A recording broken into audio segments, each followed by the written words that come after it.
বান্দা যখন নামাজে দাঁড়ায় তখন সে নিজের রবের সামনে গিয়ে দাঁড়ায়। বান্দা যখন সিজদা দেয় কপালটা জমিনে দেয় না, রব্বুল আলামিনের কুদরতি দরবারে গিয়ে দাঁড়ায়।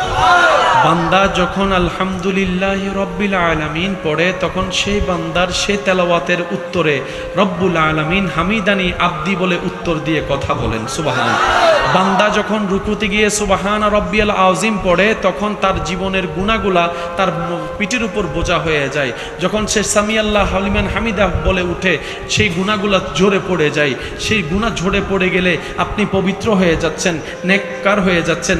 নামাজে দাঁড়ালে আপনার সওয়াব বাড়তেছে, নামাজে দাঁড়ালে আপনার গুনাহ কমতেছে। পেট তো কামড়াবে শয়তানের, সেজন্য শয়তান সব কিছু শুনাইলেও ফজরের আজানটা শুনতে দেয় না। শয়তান সব কিছু শুনতে দিল, ফজরের নামাজের জন্য উঠা অ্যালার্মটা সে শুনতে দেয় না।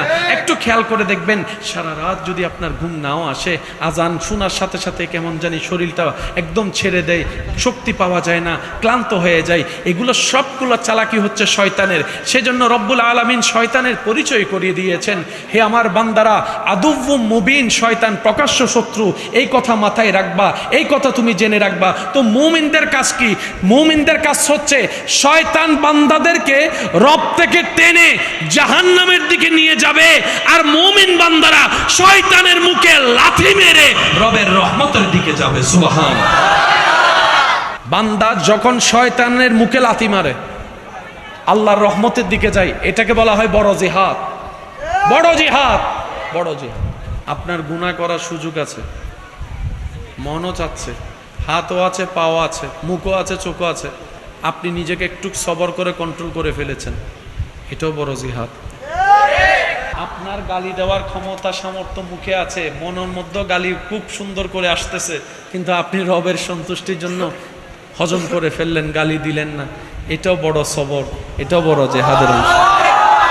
আপনার মন চাচ্ছে বোনের জায়গা বাইরের জায়গা না দিতে, কিন্তু আপনি রবের সন্তুষ্টির জন্য কোনো কথা প্রশ্ন দাড়ি কমা না চিন্তা করে যার জায়গা পায় তাকে জায়গা দিয়ে দিলেন, যে টাকা পায় টাকা দিয়ে দিলেন, কারোর সাথে সম্পর্ক একটু নষ্ট হয়েছে সুন্দর করে মিলাই নেওয়ার চেষ্টা করেছেন, এটাও একটা বড় জিহাদের অংশ, সুবহানাল্লাহ। সেজন্য মনে রাখবেন, রবের দিকে আগানো মানে নিজের কল্যাণ করা, রবের সন্তুষ্টি হাসিল করা মানে মূলত নিজেরই কল্যাণ করা। মনে রাখবেন, শয়তান এমন বাটপার যে আপনাকে লাগাই দিয়ে সে সরে যাবে।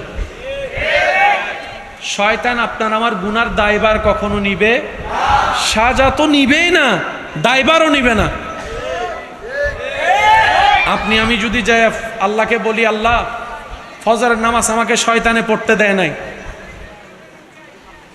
শয়তান আমাকে এমন এমন করেছে, আমি ঘুমাই গিয়েছি। শয়তান বলবে যে আল্লাহ তারে বানাইছো তুমি, সে আমার কথা কেন শুনলো, আগে তারে জিজ্ঞেস করো। তারে খাওয়াও তুমি, সে আমার কথা কেন আগাইলো? দোষ আমার নাই, দোষ তার মনের, দোষ তার চিন্তার, আমার কোনো দোষ নাই। আমি তো তার শত্রু, তুমি আগে থেকে জানাই দিছিল। তো শত্রু যদি আমও দেয়, মানুষ সন্দেহ করে খায় না, শত্রু দেওয়া জিনিস কেউ নেয় না। আল্লাহ সে তো জানে আমি শয়তান শত্রু, তাহলে আমার দেওয়া জিনিস নিল কেন আগে? সেজন্য তারে ফিটাও। আমি কি বুঝাতে পারছি কথা? তো যারা আপনারা আমরা শয়তানের ফাঁদে পা দিচ্ছি, ও আমাদেরকে আটকাই দিয়ে। وسلموا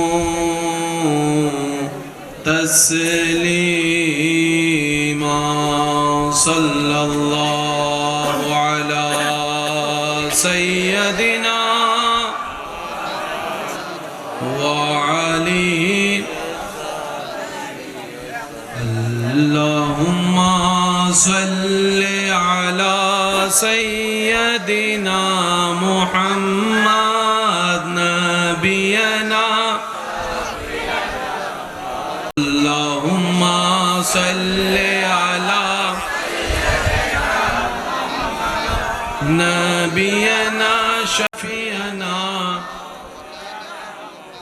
الله الله الله الله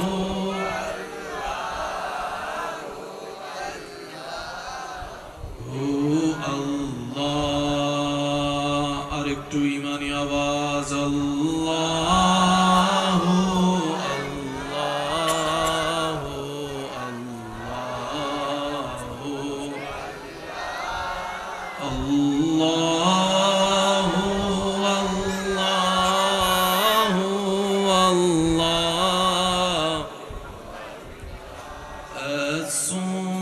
الصبح بدا من طلعته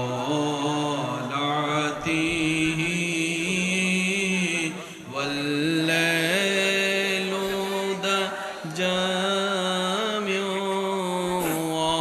وفراته الله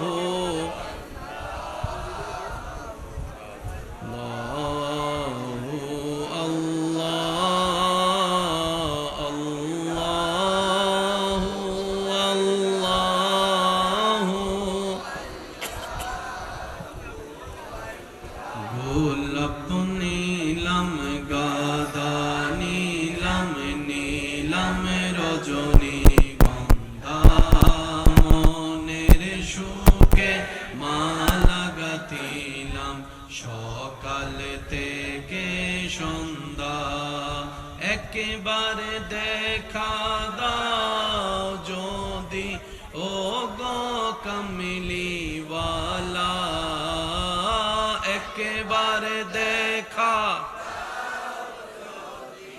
ও গো কামলিওয়ালা হাসি মুখে পড়াবো তোমায় হাজার ফুলের মালা বলি সবাই ইয়া রাসূলুল্লাহ ইয়া মাশাআল্লাহ একটু জোরে ইয়া রাসূলুল্লাহ হলুদ ফুলকে প্রশ্ন করি রংটি কোথায় পেলে হলুদ ফুলকে প্রশ্ন করি রংটি কোথায় পেলে উত্তরে দেয় সেই রংটি ছিল নূর নবীজির ত্বকে তাই সেই ফুলকে বাগান থেকে তুলে গাতলাম মালা সুযোগ পেলে পড়া মিলে ইমানি আওয়াজে গোলাপ নীলাম গাদা গন্ধা মনের সুখে মালা গাতিব সকাল একেবারে দেখা দাও যদি ও গো কামলিওয়ালা একেবারে ও গো কামলিওয়ালা হাসি মুখে পড়াবো তোমায় হাজার ফুলের মালা বলি সবাই ইয়া রাসূলুল্লাহ ইয়া রাসূলুল্লাহ ইয়া হাবিব অধ্যকার দক্ষিণ আগ্রাবাদ ছোটপুল শাহ আমানত কাঁচা বাজার ব্যবসায়িক ভাইদের আয়োজনে ও এলাকাবাসীর আলউদ্দিন সরদার সাহেবের সভাপতিত্বে আজকের এই আজিম উশান পবিত্র ঈদে মিলাদুন্নবী সবাই বলি সাল্লাল্লাহু আলাইহি ওয়াসাল্লাম ও ফাতিহে ইয়াজদাহুম উপলক্ষে আয়োজিত আজকের এই মাহফিলের মান্যবর মেহমানে আলা আমার প্রাণপ্রিয় ভাই রৌনকে মিল্লাত রৌনকে আহলে সুন্নাত মুজাহিদ মিল্লাত হযরতুল ইসলাম জনাব মাওলানা মুহাম্মদ তাওহীদুল আলম রিয়াদ সাহেব মাদ্দা জিল্লুল আলী সবাই মোহাব্বতের আওয়াজ একবার বলি মারহাবা। আজকের মাহফিলে যিনি প্রধান আলোচক হিসেবে আলোচনার খেদমত নিবেদন করেছেন রৌনকে আহলে সুন্নাত রৌনকে মিল্লাত হযরতুল ইসলাম হাফেজ মাওলানা নুমানুর রশিদ শাহীন মাদ্দা জিল্লুল আলী সবাই বলি মারহাবা। উপস্থিত উলামায়ে কেরাম এলাকার মান্যবর ব্যক্তিবর্গ মুরব্বিয়ানে আজম উপস্থিত ব্যবসায়ী চাকরিজীবী ভাইয়েরা উপস্থিত আল্লাহর প্রেমিক নবীর প্রেমিক ইমানদার ভাইয়েরা এলাকার সম্মানিতা আমার মা ও বোনেরা উপস্থিত হাজিরিন, আসসালামু আলাইকুম ওয়া রাহমাতুল্লাহি তাআলা ওয়া বারাকাতুহু। যার যত শক্তি আছে ফুল ভলিউমে একবার বলেন আলহামদুলিল্লাহ, আরেকবার চিৎকার দিয়ে বলেন আলহামদুলিল্লাহ। আল্লাহ আমাদের সবার গুনাহ মাফ করে দিন, আমাদের সবার মা বাবার গুনাহ মাফ করে দিন, আমাদের যত আত্মীয় স্বজন এবং এলাকাবাসী কবরের আযাবে এই মুহূর্তে কষ্ট পাচ্ছে, আল্লাহ সবার কবরের আযাব মাফ করে দিন। সম্মানিত উপস্থিতি, জায়গার তুলনায় কি প্রেমিক কম হয়েছে না বেশি? এখন কি জায়গা চেঞ্জ করার কোনো সুযোগ আছে? এখন কি আপনার আমার সরে যাওয়ার কোনো সুযোগ আছে? যে অবস্থায় আছি এই অবস্থায় মাহফিল সার্থক করার দায়িত্ব আছে না নাই? এই মাহফিল কি কমিটির মাহফিল না সবার মাহফিল? তাহলে সবার দায়িত্ব আছে না নাই? আল্লাহ আমাদের সবাইকে মহাব্বতের বহিঃপ্রকাশ করে দায়িত্ব পালন করার তৌফিক দান করুন। আপনাদের মহাব্বতের ডাকে আমি সাড়া দিয়ে রবের রহমত নিয়ে উপস্থিত হওয়ার চেষ্টা করেছি বিনয়ের সাথে, শ্রদ্ধার সাথে। সবার কাছে আমার নিবেদন থাকবে, আল্লাহ তাআলা আমি অদমকে যতক্ষণ বলার সুযোগ দিবেন সবাই একটু মনের কান দিয়ে শোনার চেষ্টা করবেন, বলি ইনশাআল্লাহ। আর আমাকে একটু আওয়াজ দিয়ে সহযোগিতা করতে হবে, যারা যারা করতে রাজি আছে একবার বলি মারহাবা। আর একটু জোরে বলেন মারহাবা। আমি আপনাদের কষ্ট বুঝতে পারছি, হাজার চেষ্টা করলেও এই মাহফিল কালকে আয়োজন সম্ভব, এত পাগলদের উপস্থিতি করা সম্ভব?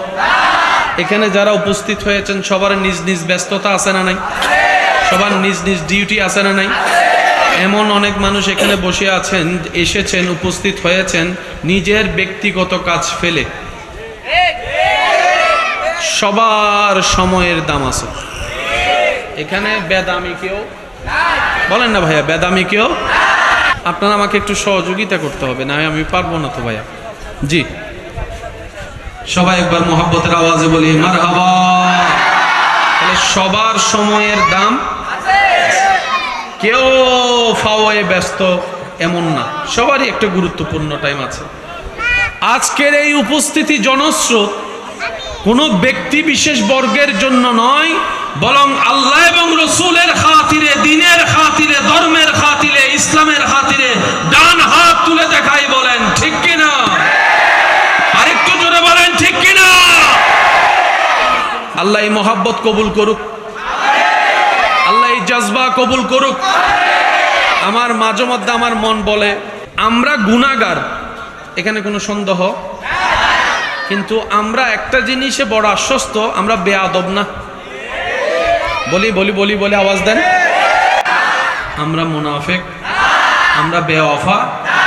কেমন জানে আমার অন্তর বলে কখনো যদি প্রয়োজন হয় ইসলামের জন্য জান দেওয়ার জন্য, আল্লাহ এবং রসুলের শানে গর্দান দেওয়ার জন্য, আমার মুসলমান ইমানি যুবক ভাইয়েরা এক সেকেন্ডের জন্য নিজের পিছু টান না দেখে জান দিয়ে দিতে রাজি আছে, কথা বলেন ঠিক কিনা? আল্লাহু আকবার, ইয়া রাসূলুল্লাহ।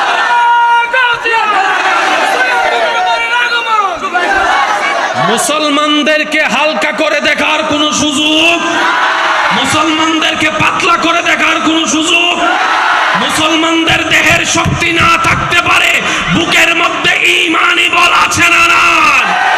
মুসলমানদের ঈমানি শক্তি আছে না নাই? আল্লাহর জন্য জান দিতে রাজি আছে না নাই? নবীর নামের শানে জান দিতে রাজি আছে না নাই? কারণ তোমরা যা মরণ মানে শেষ মনে করো, মুসলমানদের মৃত্যু মানে শুরু মনে করে, তোমরা মৃত্যুকে মৃত্যু মনে করো। মুসলমানরা ইসলামের জন্য জান দেওয়াকে শাহাদাত মনে করে ডান হাত তুলে দেখায়, বলেন ঠিক কিনা? আল্লাহু আকবার।